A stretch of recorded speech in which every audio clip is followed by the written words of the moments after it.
This disclaimer will explain why I have been very careful about using trademark brand names only for educational purposes and avoided using photographs that I didn't take.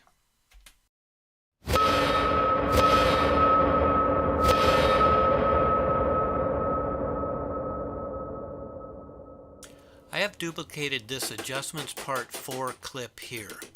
If your blade adjusters are not set reasonably well, which we are going to do in Adjustments Part 4, you will want to remove the top bearing pivots so that they cannot interfere with the blade path as it runs around the pulleys. This is a correctly adjusted saw. Note that when I place the ruler against the upper pulley, that the lower pulley is approximately 1/8 of an inch away from the ruler.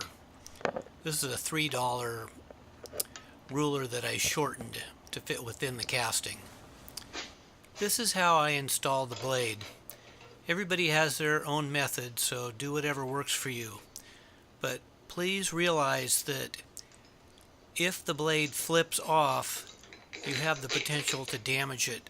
Sort of like throwing your best, sharpest knife into a drawer with other cutlery. For what it's worth, and not demonstrated here, I have found that running the blade for 30 minutes or more before making cuts tends to true the blade up some and makes it last longer.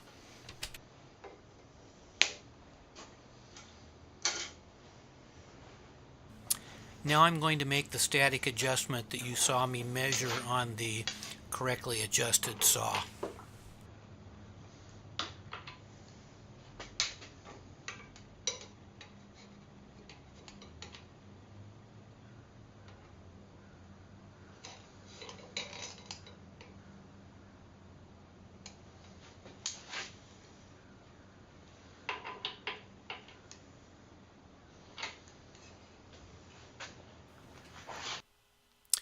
In the following video, I'm going to adjust the blade tracking by sight and by sound, mostly by sound.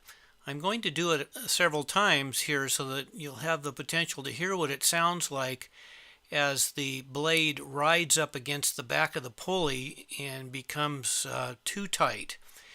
Basically, you want to just start to hear it riding against the pulley.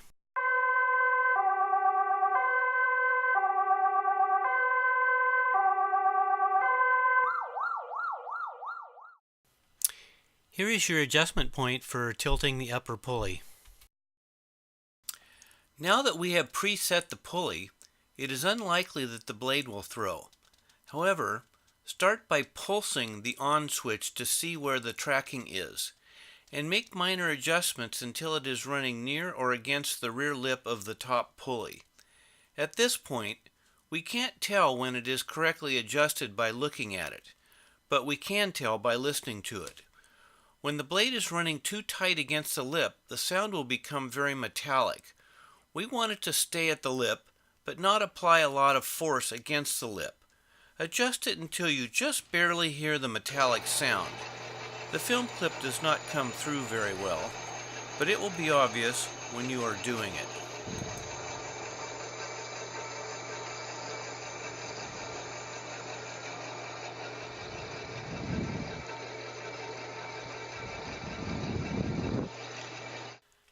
Thank you for watching the Adjustments Part 2 video.